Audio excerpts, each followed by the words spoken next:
ॐ अज्ञानतिमिरान्धस्य ज्ञानाञ्जनशलाकया चक्षुरुन्मीलितं येन तस्मै श्रीगुरुवे नमः।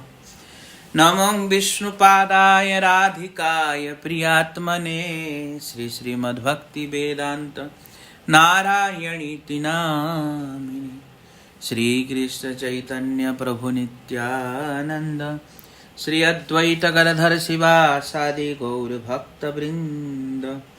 हरे कृष्ण कृष्ण कृष्ण हरे हरे, हरे राम राम राम हरे हरे। मैं सर्वप्रथम अपने गुरुपाद पद्म परम आराध्यतम नित्रीला प्रविष्टम विष्णुपाद अष्टोत्तर शतशीष मद्भक्ति वेदांत नारायण गोस्वामी महाराज जी के चरण कमल में अनंत अनंत कोटि दंडवत व्यापन करता हूँ, तथा श्री श्री राधा विनोद बिहारी जी के चरणों में अनंत कोटि दंडवत व्यापन करता हूँ।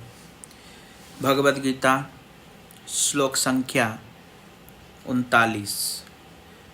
अर्जुन कह रहे हैं भगवान को। कल हम कथा श्रवण कर रहे थे कि कुलक्षये प्रणश्यति कुलधर्मा सनातनः, धर्मे नष्टे कुलं कृत्स्नं धर्मो अभिभवत्युतः। अर्जुन कह रहे हैं कि वंश नाश से परंपरा द्वारा प्राप्त धर्म समूह नष्ट हो जाते हैं। अगर वंश नाश हो जाता है तो वंश परंपरा के द्वारा जो धर्म दिया गया होता है वो धर्म नष्ट हो जाता है। धर्म के नष्ट होने पर संपूर्ण कुल को अधर्म दबा लेता है। धर्म के नष्ट होने से क्या होता है? संपूर्ण कुल को अधर्म दबा लेते हैं। तो इसलिए क्या कह रहे हैं? अपो अधर्माभिभवात् कृष्ण प्रदुष्यन्ते कुलस्त्रियः, स्त्रीषु दुष्टासु वर्णे वर्ष्णेय जायते वर्णसंकरः, संकरो नरो कावैव कुलघ्नानां कुलक्षय च पतन्ति पितरो ह्येषां लुप्तपिंडो ददक्रियाः। क्या कह रहे हैं? हे कृष्ण, अधर्म के द्वारा कुल के अभिभूत होने पर कुल की स्त्रियां भ्रष्ट हो जाती हैं। वृक्षणी वंशी स्त्रियों के भ्रष्ट होने से वर्ण संकर की उत्पत्ति होती है, और वर्ण संकर कुल घातियों को तथा कुल को नरक में ले जाता है। इनके पितृगण भी जलहीन पिंडहीन होकर निश्चय ही पतित हो जाते, क्योंकि कुल घाती, क्योंकि मैं युद्ध करूंगा तो समस्त कुलों का नाश हो जाएगा, और कुलों के नाश होने से तो फिर क्या होगा? वर्ण संकर स्त्रियां जो रह जाएंगी वो वर्ण संकर हो जाएंगी, उनके वर्ण संकर उत्पत्ति होगा उनके द्वारा, और उससे क्या होगा? कुल भ्रष्ट हो जाएंगे, और पितरों को तर्पण इत्यादि जल इत्यादि भी प्राप्त नहीं होगा। ऐसा अर्जुन कह रहे हैं। और क्या कह रहे हैं? कुल घातियों के इन सभी दोषों के द्वारा सनातन जाति धर्म और कुल धर्म विलुप्त हो जाते हैं। क्या कह रहे हैं? कुल घातियों के इन सभी, मतलब मैं जैसे कुल घाती बनूंगा तो उससे क्या होगा? हमारा सनातन जाति धर्म और कुल धर्म विलुप्त हो जाएगा। मतलब सनातन जाति धर्म मतलब क्या? आदिकाल से जो उनके कुल में परंपरा चलती हुई आ रही है वो सब धर्म लुप्त हो जाएंगे, नष्ट हो जाएगा, ऐसे कह रहे। और वो किसके कारण होगा? मेरे कारण। हे जनार्दन, मैंने ऐसा सुना है कि कुल धर्म विहीन लोगों को अनंत काल तक नरक भोग करना पड़ता है। जिनका कुल नहीं होता उनको अनंत काल तक नरक भोग करना पड़ता है। हाय कितने खेद की बात है कि हम लोग राज्य सुख के भोग से स्वजनों की हत्या के लिए उद्यत है तथा यह महापाप करने को कृत संकल्प है।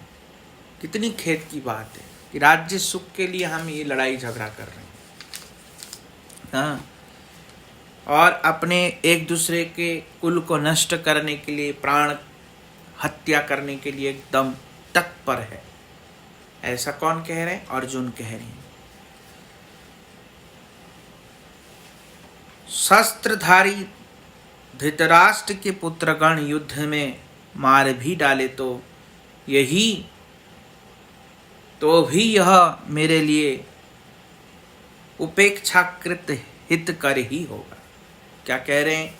अगर ये धृतराष्ट्र के पुत्र अगर मुझे मार भी दे तो भी मेरे लिए हितकर है, पर मैं इनका वध नहीं करूंगा, मैं नहीं कर पाऊंगा। ऐसा इस प्रकार अर्जुन कह रहे हैं। और क्या कह रहे हैं? संजय ने कहा, शोक से उद्विग्न मन वाले अर्जुन ने युद्ध भूमि में ऐसा कहकर बाण सहित धनुष का परित्याग कर दिया तथा वे रथ में बैठ गए, चुपचाप बैठ गए। बाण को परित्याग करके रथ में चुपचाप बैठ गए। तो संजय उवाच तम तथा कृपयाविष्टम अश्रुपूर्णाकुलेक्षणं विषीदन्तमिदं वाक्यम उवाच मधुसूदन। संजय ने कहा, उस प्रकार करुणा से अभिभूत अश्रुपूर्ण और व्याकुल नेत्र वाले विषाद युक्त अर्जुन को श्री भगवान मधुसूदन ने यह वचन कहा। तब भगवान ने कहा, कौन कह रहे हैं? संजय। क्योंकि करुणा अभिभूत अश्रुपूर्ण, आंखों में आंसू भी है, कुल की नष्ट होने पर उनके प्रति करुणा है,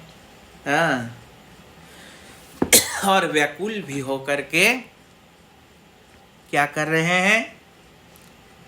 रो रहे हैं, मोह को प्राप्त करके रो रहे हैं। तो उस समय भगवान मधुसूदन कहा, क्या कहा? श्री भगवान उवाच, द्वितीय अध्याय का दूसरा श्लोक है। कुतस्त्वा कस्मलमिदं विषमे समुपस्थितम् अनार्यजुष्टं स्वर्गायम् अकीर्तिकर अर्जुनम। भगवान कह रहे हैं, श्री भगवान ने कहा, हे अर्जुन, किस कारण तुम में इस भीषण विपद काल में अनार्यों के द्वारा आचारित स्वर्ग तथा कीर्ति को नहीं देने वाला यह मोह उपस्थित हुआ है। क्या कह रहे हैं? स्वर्ग तथा कीर्ति। स्वर्ग दो प्रकार का होता है। एक तो स्वर्ग लोक हो गया जहां देवता लोग रहते हैं, दूसरा और एक सर्ग है, जैसे त्रिसर्ग अमृषा, भागवत में जैसे कहा, 3 प्रकार के स्वर्ग है। सर्ग 3 प्रकार के सर्ग कैसे कैसे हैं?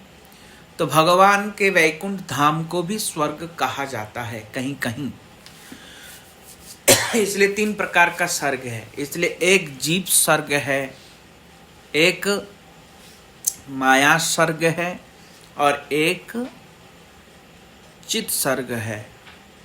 तो भगवान के वैकुंठ आदि धाम को भी स्वर्ग कहा जाता है कहीं कहीं, और देवलोक का जो स्वर्ग है उसको भी स्वर्ग कहा जाता है। तो इसलिए यहाँ पे भगवान कह रहे हैं, स्वर्ग तथा कीर्ति को नहीं देने वाला यह मोह उपस्थित क्यों हुआ है? वो भी ऐसे परिस्थिति में, ऐसे आपातकालीन स्थिति में ऐसे विपत्ति के समय में ऐसा मोह ठीक नहीं है, ऐसा भगवान कहे। और क्या कह रहे हैं? हाँ, धृतराष्ट्र को यह जानकर बहुत ही आनंद हुआ। धृतराष्ट्र ने जब संजय से सुना कि अर्जुन बाण छोड़ के एकदम शांत हो गए, तो उसको बहुत आनंद हुआ। युद्ध के पूर्व ही अर्जुन के हृदय में ऐसा धर्म प्रवृत्ति जाग उठी। वह अहिंसा परो धर्म की नीति का अवलंबन कर युद्ध से विमुख हो रहा है। उन्होंने मन ही मन विचार किया, सौभाग्य की तो बात ही क्या है कि युद्ध नहीं होने से मेरे पुत्र को राज्य निर्विघ्न रूप अटल हो जाएगा, ऐसा सोच रहा है। अंधा, क्योंकि धृतराष्ट्र आंखों से भी अंधा थे और धर्म से भी अंधे थे। अंदर की दृष्टि भी नहीं थी। हाँ, अटल हो जाएगा। तथापि उन्होंने यह प्रश्न किया, तत्पश्चात क्या हुआ, ऐसा प्रश्न किया। सूक्ष्म बुद्धि संपन्न संजय ने उनकी भावना को समझ लिया और उन्होंने बड़ी कुशलता पूर्वक अंधराज के अनुमान एवं आशा को चूर्ण करते हुए कहा। हाँ, संजय उनकी भावना को समझ गए और अंधा राजा के आशा को चूर्ण करते हुए कहा कि अर्जुन की ऐसी स्थिति देखकर भी श्री भगवान श्री कृष्ण ने उसकी उपेक्षा नहीं की, बल्कि जिस प्रकार उन्होंने मधु दैत्य का वध किया था, हाँ, अपने उसी दुष्ट दलन स्वभाव में स्थित रहकर इस समय भी वे अपने स्वाभाविक दुष्ट दलन संघार को अर्जुन के हृदय में संचारित कर आपके पुत्र का वध करवाएंगे। अतः आप बिना युद्ध के ही राज्य प्राप्ति की आशा को पोषण न करें, छोड़ दे। आप सोच रहे युद्ध नहीं होगा और मेरे पुत्र को राज्य सुख मिल जाएगा, संपूर्ण राज्य मेरा अटल हो जाएगा, ऐसा मत सोचो। क्योंकि जिस प्रकार मधुसूदन के मतलब क्या, मधु नाम के दैत्य को वध किया, इसलिए यहाँ संजय कह रहे मधुसूदन, मधु नाम के दैत्य को कैसे वध किया, बोलते जैसे भगवान दुष्टों को दलन या दुष्टों को दमन या दुष्टों का संहार करने के लिए जैसे अपना प्रवृत्ति हृदय को प्रस्तुत करता है, अपने प्रवृत्ति को प्रस्तुत करता है, उसी प्रकार भगवान अर्जुन के हृदय में भी दुष्ट दमन या दुष्ट संहार करने के लिए उनके हृदय में भी प्रविष्ट कर रहे हैं। हाँ, आप ये मत सोचो कि ऐसा हो जाएगा। पुनः धृतराष्ट्र से श्री कृष्ण की युक्तियों का वर्णन करने लगे। युद्ध करना क्षत्रियों का स्वधर्म है। ऐसे युद्ध के समय तुम स्वधर्म से क्यों विमुख हो रहे हो? जिस युद्ध में मोह स्वर्ग कीर्ति प्राप्त होगी, उस धर्म युद्ध के समय युद्ध से तुम्हारा वैराग्य होना अनार्य जुष्ट है, अर्थात मुक्ति का विरोधी, अस्वर्गीय अर्थात परलोक स्वर्ग लाभ का विरोधी तथा अकीर्तिकर लौकिक सुख या कीर्ति का नाश करने वाला है। यहाँ तक कि लौकिक सुख भी तुमको नहीं मिलेगा, ऊपर से कीर्ति लोग कायर कहेंगे। क्या कहेंगे? कायर। तो हमारे शास्त्र, अब लोग कहते हैं ना, अहिंसा ही परम धर्म, हिंसा नहीं करनी चाहिए। भगवान यहाँ सिखा रहे हैं कि कायर नहीं बनना, हिजड़ा नहीं बनना है। लोग कायर कहेंगे, कायर ऐसे कहेंगे। अर्जुन को भगवान समझा रहे हैं, इसलिए कायर नहीं बनना है।